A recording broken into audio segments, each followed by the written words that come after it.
a new band of rebels arose who were determined to carry the fight to Jerusalem. The Sicarii.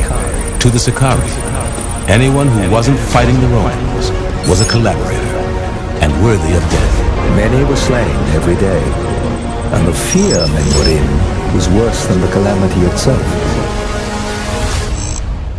We won't make it long and drawn out, but the chat room said, if Guerrilla Hebrew is coming through today, Polight, please.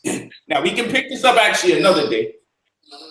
I don't know how long it'll take us to get through it, but they said, please talk to him about if his mother is white, and the white man is the devil, is Guerrilla Hebrew part devil? Guerrilla doesn't come into the battlefield without that Bible. He always got a verse. So, which is what I'm saying, because he got a point of reference.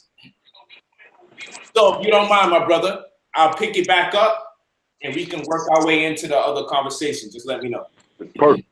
Just real quick, give me the book of Habakkuk 2 and 4 for me real quick.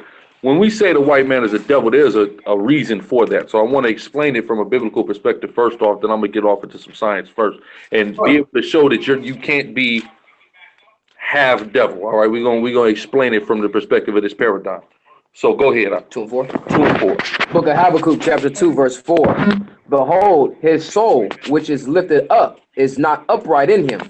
So if y'all heard that, it says the soul of the white man that's lifted up in him is not upright. It's his soul or his spirit that is corrupt. That's what makes him the devil. His flesh and his physical mutations are merely an effect of the corrupt spirit that's within him that goes back to his forefather Cain. When Cain committed the first murder on the planet Earth and slew his brother Abel, he was given a mark. The mark that he was given was the total depletion of his melanin. All right, he was made the first white man on the planet Earth. That spirit was reborn through a man named Esau, who progenerated the Edomites, who are the so-called Caucasian today. All right, now the thing about all of that is what made him white was his spirit. He started out a black man, just as we know, a white man is a mutation of a black man. If he is anything else outside of that, that makes him an original person, period. So he has to be a mutated, deformed version of a black man in order to even exist, unless you're going to call him an original person.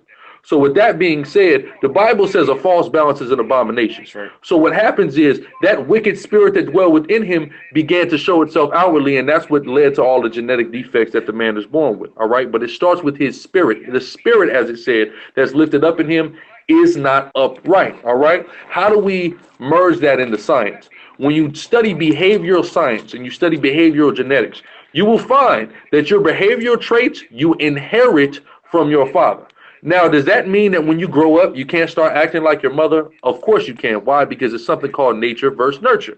You, through observing somebody and being in an environment with somebody, can begin to take on the traits of that person. Or physically, when you have a father and mother, of course, you're liable to look like either of your parents. Both of them, more like one, a damn twin to one, and not like the other one. That's genetics. That's random. But as far as behaviorally, inherently, you inherit your behavior traits from your father. So if your father is a white man, then you are going to inherit the corrupted spirit of the white man, thus making you a devil. A primary example of this in history would be the Haitian Revolution.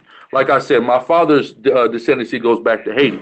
When you take a look at the Haitian Revolution, you have mulatto Haitians and you have black Haitians, and they joined up. The mulatto Haitians were not mulatto like they had black fathers and white mothers, but predominantly mulatto Haitians were of white fathers, slave masters, and black mothers. All right. So when you examine what happened in that history, they joined up, were able to drive the Frenchmen off that island. But as soon as the Frenchman left the island, the half white people who were products of the French slave masters instantly became white people, instantly started planting satanic ears in brothers, seeds in brothers' ears, pitting brothers against each other, ripped the island in half, and enslaved other black and indigenous peoples.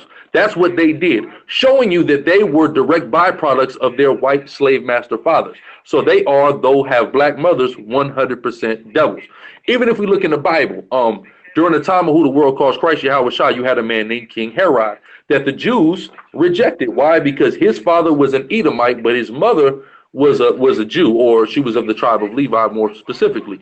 So that's an understanding that we always have, and it's backed by science. You see what I'm saying? And even things like post-traumatic stress are passed down from individuals to their descendants through semen exclusively. These are all scientific studies that brothers can go look up and look into. You know, it's all scientifically verifiable. We like to take the information that's in the scriptures and show that our ancestors who wrote these scriptures as inspired by God were familiar with certain aspects of science as well.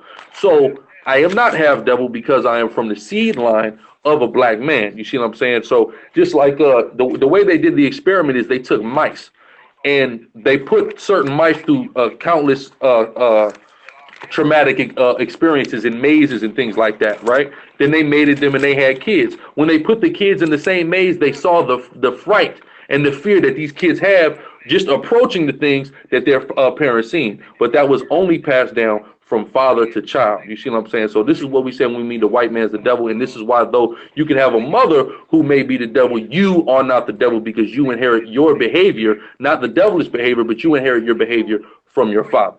Now, growing up, can you maybe take on certain things? But that's for any of us. If we take a look at how our people have become from living up under the white man, we become very evil towards one another and very devilish towards one another. I know you and the brother Star were discussing, is the black man the original devil and or the true devil? Last month sometime, me and this brother was checking that out not too long ago. You see what I'm saying? But what I believe is, of course, there was wicked people amongst us, but the white man is the archetype of wickedness. He has taken wickedness and brought it to new heights. So through his oppression and putting his ways upon us, we have began to take on those same ways, be it if you mixed or not mixed or whatever. We all have been pretty evil and wicked towards each other from learning, from observing from our slave masters.